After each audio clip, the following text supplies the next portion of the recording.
नमस्कार। डेंगू बुखार भी अन्य वायरल बुखार की तरह एक सामान्य बुखार है जो कि मच्छर के काटने से होता है।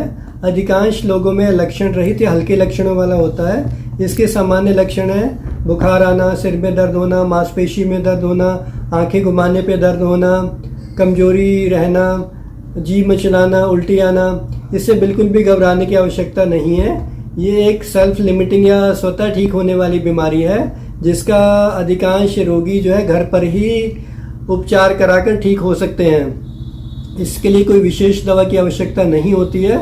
इसका बिल्कुल ही सामान्य उपचार है। उचित मात्रा में तरल पदार्थ अधिक मात्रा में लें, जैसे पानी, नींबू पानी, नारियल पानी, ORS, हल्का सुपाच्य भोजन लें और बिल्कुल साधारण दवाएं जैसे कि पैरासीटामोल है, उल्टी की दवा है, एसिडिटी की दवा है। इसको लेने से 90% रोगी घर पर ही 7 से 10 दिन में ठीक हो सकते हैं। लेकिन 5 से 10% लोगों में यह गंभीर लक्षणों वाला हो सकता है। तो गंभीर लक्षण को पहचानना बहुत जरूरी है।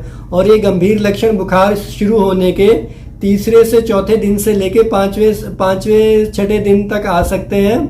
जो गंभीर लक्षण है वो इसलिए आते हैं क्योंकि इसमें जो कॉम्प्लिकेटेड डेंगू होता है, जो गंभीर डेंगू है जिसको कि हम लोग डेंगू हेमरेजिक फीवर या फिर बाद में जो डेंगू शॉक सिंड्रोम का भी रूप धारण कर सकता है, उसके अंदर कैपिलरी लीक की वजह से ब्लड प्रेशर फॉल करता है। ब्लड प्रेशर कम होने की वजह से शरीर ठंडा पड़ने लग सकता है, अत्यधिक कमजोरी आ सकती है, चक्कर आ सकते हैं और पेट में पानी भरने की वजह से पेट में सूजन आ सकती है, सांस लेने में परेशानी हो सकती है, फेफड़े में पानी भरने की वजह से।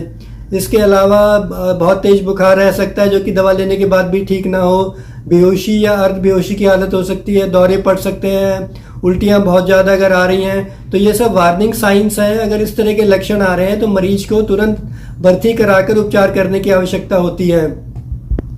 जहाँ तक प्लेटलेट्स की बात है तो सामान्य डेंगू में जो प्लेटलेट्स हैं, डेंगू में के अंदर प्लेटलेट्स का गिरना एक सामान्य सी बात है। एक लोएस्ट लेवल पे आके 5वें से 6ठे दिन प्लेटलेट स्वतः ही तेजी से बढ़ती हैं। तो किसी भी वायरल फीवर में प्लेटलेट्स कम हो सकती हैं और स्वतः ही बॉडी अपने आप रिकवर करती है, प्लेटलेट अपने आप ही बढ़ने लग जाती हैं। इसके लिए घबराने की आवश्यकता नहीं होती है।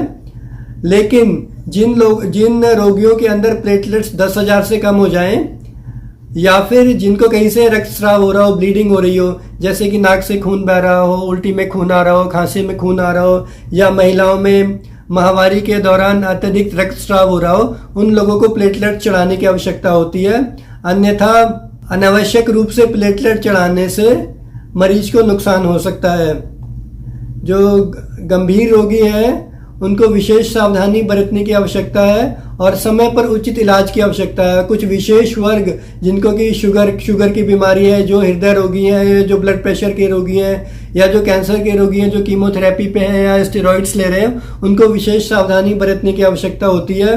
तो इसमें जो कॉम्प्लिकेटेड डेंगू में डेंगू शॉक सिंड्रोम की वजह से जो मृत्यु होती है वो प्लेटलेट्स कम होने की वजह से ना होकर बल्कि ब्लड प्रेशर कम होने की वजह से, जो कि बाद में मल्टी ऑर्गन फेलियर का रूप ले सकता है, उसकी वजह से होती है। इसलिए प्लेटलेट्स के पीछे भागने की आवश्यकता नहीं है। और डेंगू से बचने का सबसे बड़ा मूल मंत्र है इससे बचाव। घर के आसपास साफ सफाई रखें, पानी इकट्ठा ना होने दें क्योंकि ठहरे पानी में ही ये मच्छर पनपता है। तो घर के आसपास पानी इकट्ठा ना होने दें।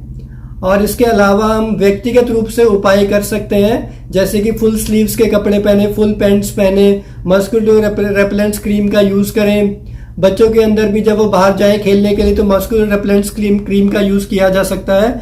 और घर के अंदर जाली वाले दरवाजे खिड़कियां बंद रखें।